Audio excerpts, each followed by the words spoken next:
Good day. How are you? Amazing. Always, always amazing. So, I have a funny question to ask you. When was the last time you called your mother? Is that a crazy thing to ask? Well, on this discussion, I want to talk about it. And I want to talk about it because am I feeling nostalgic? I don't know. But I want to really take off the bow, and ask you guys this. Recently, I was talking with someone, and through their own testimony, I was just kind of taken back. They're a mom, they have children, and their children don't always check up on them, follow up on them, ask about them, inquire about them. Or when they are talking with their children, of course, as a mother, they are tending to their adult children's needs. When I was a kid, my mom would always call her mom whenever she was in trouble.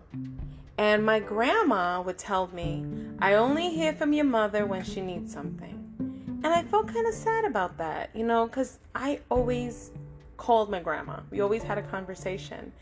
And if I didn't call my grandma, she would say, when was the last time you called me? And I would say, I'm on the phone with you now. And I would, Grammy, because I called her Grammy, I'm on the phone with you now. And it was funny, but when we would speak, I would say, what are you doing? How are you? Are you cooking? What are you making? I would ask her 1,000 questions because I really wanted to know about her and what she was up to because I was genuinely interested.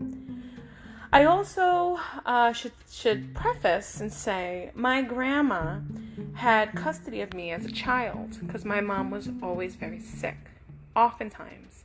And I would spend a lot of time with my grandma. So in the beginning, it was all the time. And then it became just Fridays, Saturdays, and Sundays. And every summer. So, as I mentioned before, I go from yo to y'all real quick.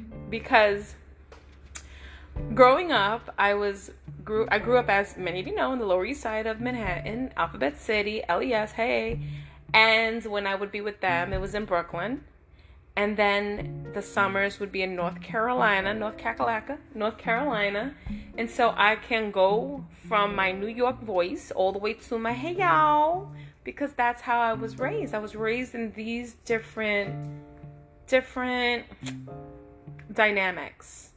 And this is why people can't peg me. And this is why I stay a chameleon, because I blend, darling, bless your heart. But, my grandma and me would spend time where I would collect shells and she would make little vases and different things like that. The other thing is, although I grew up, I would say rough, because my mom was an artist and she would do without so that she could be an artist. And she also was dealing with different issues that she had and sicknesses and illnesses. And of course I have a sibling and a father, but just in this perspective of my mom and her mom, she oftentimes disagreed with my grandmother's rituals, habits, norms, values, and they didn't see eye to eye. They loved each other as that was her mom and her mom and that was her daughter, but they didn't have the same perspectives. My mom would bring us to a function and immediately my grandmother would take us to Belk's, Nordstrom, Barney's, and buy us a new outfit for the same function because she just thought it was better dressed in this way. And that's basically, how it always was. And, and then my mom often felt criticized.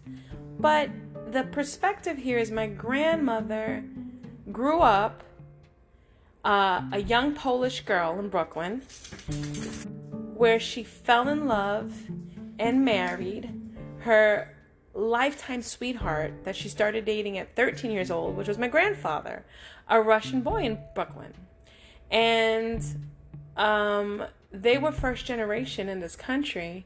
And when they grew up, she was she tells me these stories. She was a bit of a spitfire, and she smoked cigarettes her whole life. But she wanted to raise the bar and demanded a certain lifestyle.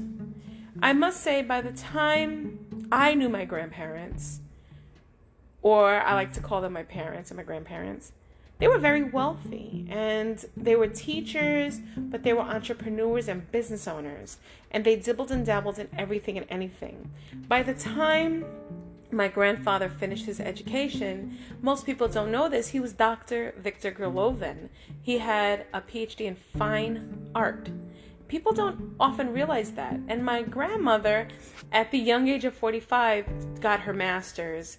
And a lot of people don't know that. And so, their lifetime of achievements, I was always in awe of, wow, I often couldn't believe that my mom and grandmom and the whole situation was so different. Even the way they kept their houses or their rituals was completely different. On that note, we're going to take a break, and I'll be right back with you.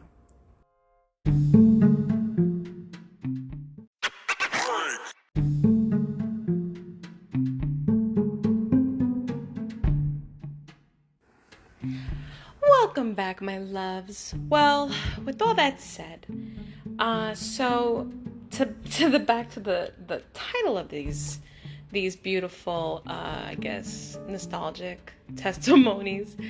My mother really didn't call her mother, and I felt very bad about that.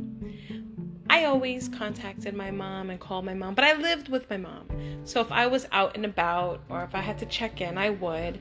And I always regret the time my mother called me. It was the last time I ever spoke to my mom, and she passed away. And she was a young woman. She was 47. And of course, I was an ignorant young fool because I didn't understand the value at the time of when someone reaches out. I was at work, and you may have heard this already from me, and if you didn't, it's okay, I'm very open. But I was at work, and I was a young woman. I would say a young woman who just became a woman, I guess. I was 20 years old, and she called me at my job, and I lived with her, and she was in the hospital at the time, and she told me that she loved me and cared for me, and she was going to pass away. And I really was like, Mom, you don't know what you're talking about, kind of thing. And when we hung up, that was it. That was the last time. So to me, I often felt like an orphan or something of this nature.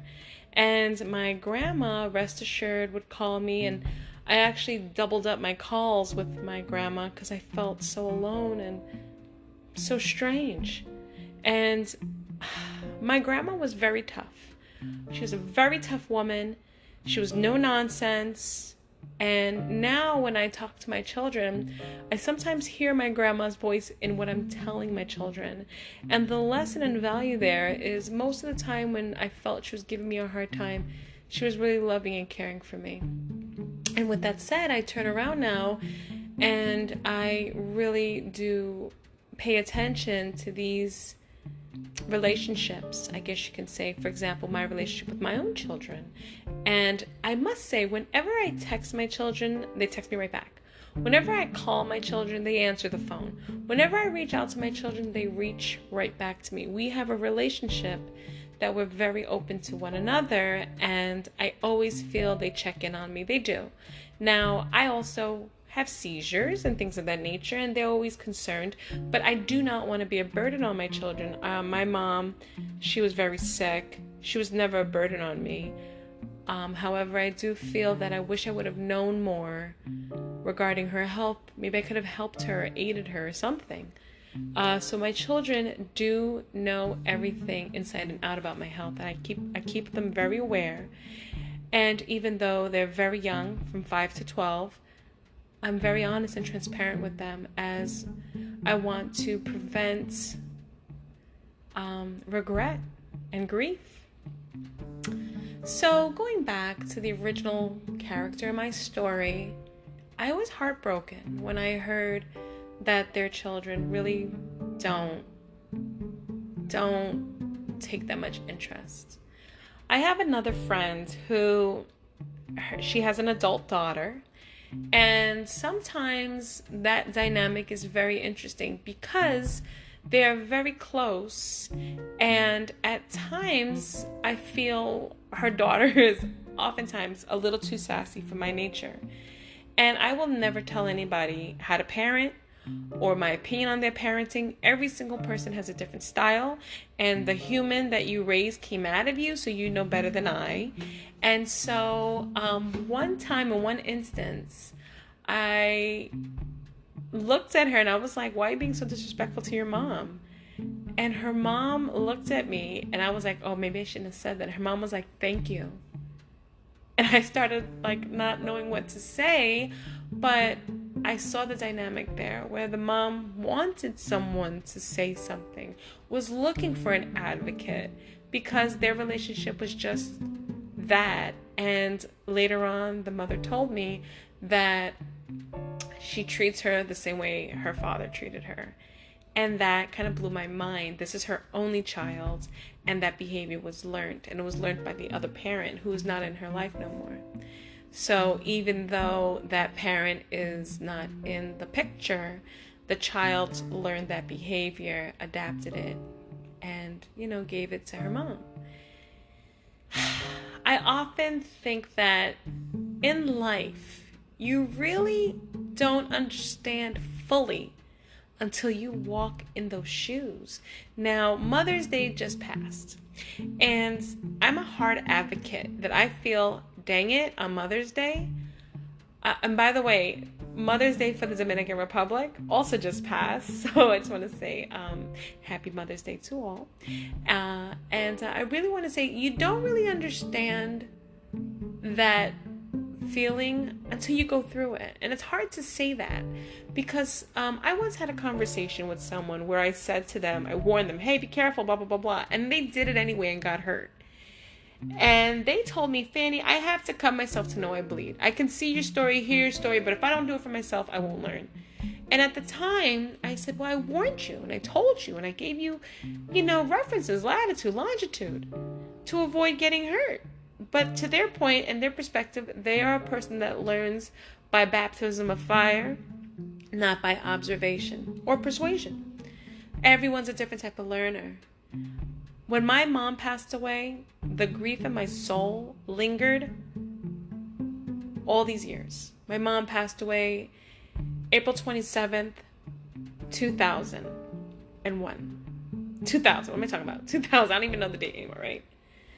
Well, it's been 21 years, right?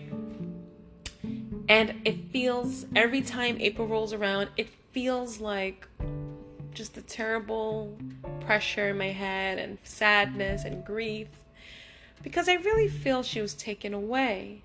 At the time, people would often say, hey, happy Mother's Day, what are you doing? And I would just get so angry. It's so, like, don't you know my mom passed away? Like, don't you know?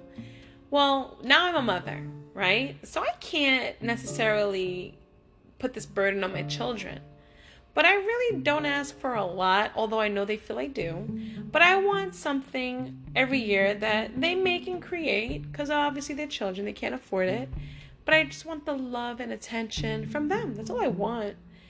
But the thing that makes me kind of sad is when I see other people who are moms and they're so disrespected, or they're so giving in their heart and their heart is so generous, and I don't understand the dynamic.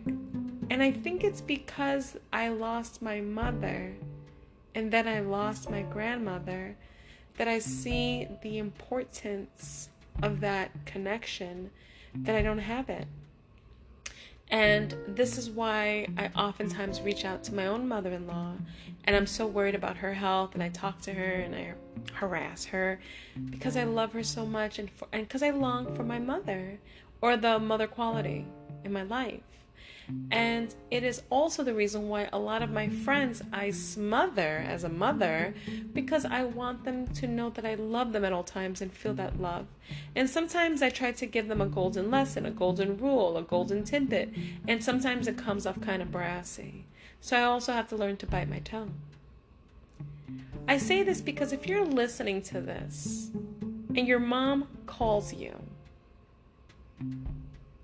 first of all, understand how blessed you are that she's living and breathing and caring about you. A mom's job just never ends. I see it with my own husband and his mom. I see it with my family members. I see it with my great levels of family members and matriarchy in my family, and the levels of their children who have children who have children. When you're a mom, it's a forever movement.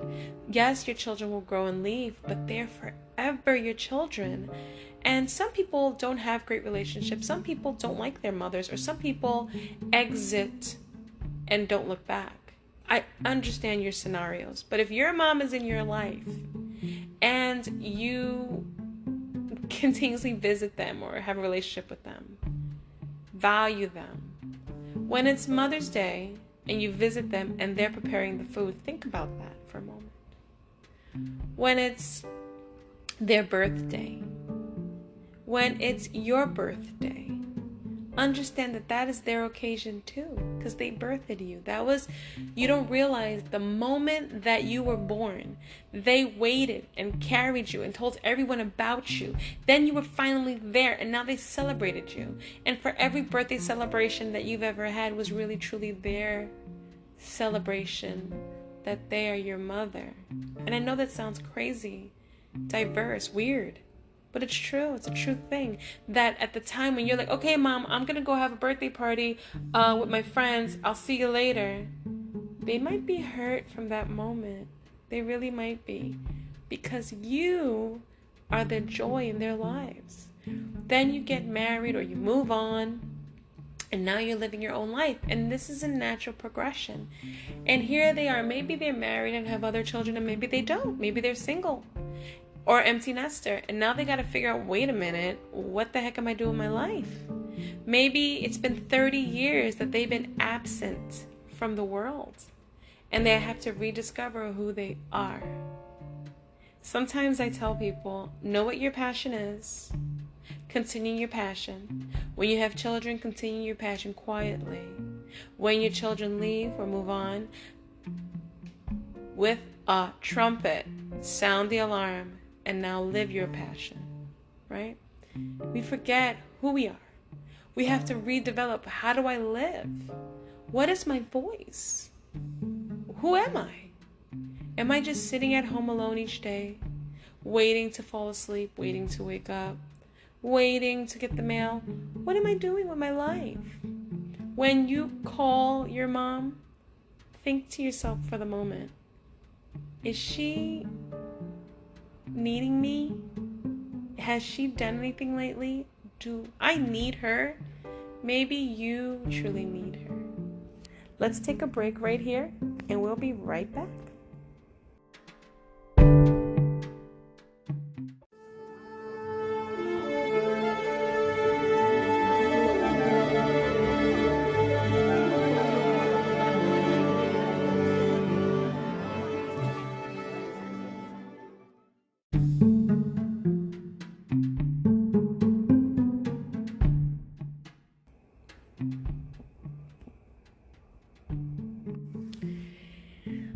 Welcome back. That was a quick one. I just wanted to really focus on that communication. Sometimes we live our lives and we kind of forget. We kind of forget these moments. I had a moment of nostalgia.